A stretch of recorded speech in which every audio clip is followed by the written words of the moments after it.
ଗାଁ ହାଟରେ ମିଳୁଥିବା ଟଙ୍କିକିଆ ଗୁଲୁଗୁଲା ଆଉ ଟଙ୍କାଟାରେ ମିଳୁନି। କାରଣ ସେ ପିଲାବେଳ ଚାଲି ଯାଇଛି, ଆମେ ବଡ଼ ହେଇଯାଇଛନ୍ତି। ଆମେ ନିଜ କିଚେନରେ ଏବେ ଗୋଟେ ବାଉଲରେ ପୁରା ଫୁଲ ଅଟା ନେବା ଆଉ ଗୁଲଗୁଲା ତିଆରି କରିବା।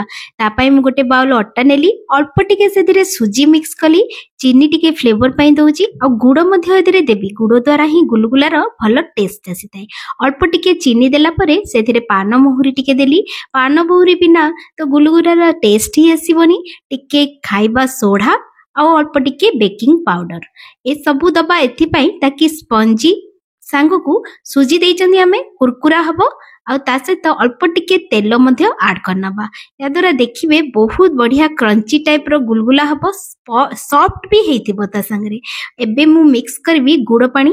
ଆମେ ଏହାକୁ ପାଣିରେ ମିକ୍ସ କରିବା କଥା, ପାଣିରେ ଅଳ୍ପ ଟିକେ ଗୁଡ଼ ମିକ୍ସ କରିବା, ଯେତିକି ଆମର ଟେଷ୍ଟ ଅନୁଯାୟୀ ମିଠା ଦେବାକୁ ଚାହିଁବା ସେଇଭଳିଆ ଗୁଡ଼ ମିକ୍ସ କରିକି ରଖିଥିଲି ଆଉ ତାକୁ ସବୁ ଏଠି ପକେଇ ନେଲି। ପାଣିଆ କରିବାନି ବିଲକୁଲ ବି, ପାଣିଆ କଲେ ଭଲ ଗୁଲଗୁଲା ହବନି, ପୁରା ଏକଦମ ସଫ୍ଟ ହେଇଯିବ, ବେଶୀ ସଫ୍ଟ ହେଇଯିବ, ଛାଣି ହବନି ତାକୁ। ସେଥିପାଇଁ ଟିକେ କାଠୁଆ ଟାଇପର ରଖିବା, ବେଶୀ ପାଣିଆ କରିବାନି କି ବେଶୀ କାଠୁଆ କରିବାନି। ମିକ୍ସ କରିନେବା, ହାତରେ ଭଲ ଭାବରେ ୟାକୁ ଗୋଳେଇ ଗୋଳେଇକି ମିକ୍ସ କରିବା। এই ଗୁଲୁଗୁଲାର ଟେଷ୍ଟ ଛୋଟବେଳେ ବହୁତ ବଢିଆ ଲାଗୁଥିଲା। କହିବାକୁ ଗଲେ ଆମର ଏଇଟା ପିଲାବେଳର ଦେଶୀ ସ୍ନାକ୍ସ। ଏବେ ଯୋଉ ପିଜା ବର୍ଗର ତା ସହିତ ଚାଉମିନ ମଞ୍ଚୁରିଆନ ମିଳୁଛି, କିନ୍ତୁ ଏଗୁଡା ଥିଲା ଆମର ଦେଶୀ ସ୍ନାକ୍ସ। ଘରେ ସାଙ୍ଗେ ସାଙ୍ଗ ଏଇଟା ତିଆରି ହେଇଯାଏ ଆଉ ଖାଇବା ପାଇଁ ଘରେ ସମସ୍ତେ ବହୁତ ଭଲ ପାଆନ୍ତି। ଅଳ୍ପ ଟିକେ ସ୍ୱାଦ ଅନୁସାରେ ଲୁଣ ଦବା। ଏବେ এই ଲୁଣକୁ ହାତରେ ଭଲ ଭାବରେ ମିକ୍ସ କରିକିନା ତାପରେ ଆକୁ କଭର କରିକିନା ରଖିନେବା 10ରୁ 15 ମିନିଟ ପାଇଁ। କାରଣ ଆମେ ଏଥିରେ ଖାଇବା ସୋଢା ଆଉ ବେକିଂ ପାଉଡର ଏସବୁ ଯୋଉ ପକେଇଛନ୍ତି, ଟିକେ ସମୟ ଫୁଲିବା ପାଇଁ ଆକୁ ରେଷ୍ଟ କରିବା ପାଇଁ ଦେଇଦେବା। ମାତ୍ର 10-15 ମିନିଟ ପାଇଁ ମୁଁ ରଖିଥିଲି। ତାପରେ ହାତରେ ଏମିତି ହିଁ ଛାଣି ନେବା, ସେ ଫୁଲିକି ଗୋଲ ଗୋଲ ପୁରା ସେପରେ ଆସିଯାଏ। ବଢିଆ ସେପରେ ମୁଁ ଏମିତି ଗୋଟେ ଗୋଟେ କରି ପକେଇ ନଉଛି, ବହୁତ ବଢିଆ ସେପରେ ଆସିଯିବ ଆଉ ଖାଇବା ପାଇଁ ଆମକୁ ବହୁତ ମଜା ଆସିବ। ପିଲାବେଳ କଥା ମନେ ପଡିଯାଏ ଏଇ ଗୁଲୁଗୁଲାକୁ ଦେଖିଲେ। ଆପଣମାନେ ସବୁ କେତେ ଭଲ ପାଆନ୍ତି ଗୁଲୁଗୁଲାକୁ ନିଶ୍ଚିନ୍ତ କମେଣ୍ଟ ବକ୍ସରେ କମେଣ୍ଟ କରି ଜଣେଇବେ। ଆଉ ଛୋଟବେଳେ ଖାଉଥିଲେ ଆଉ ଏବେ କେମିତି ବନେଇକିନା ଖାଉଛନ୍ତି ସେଟା ବି ନିଶ୍ଚିତ ଭାବେ ସେୟାର କରନ୍ତୁ।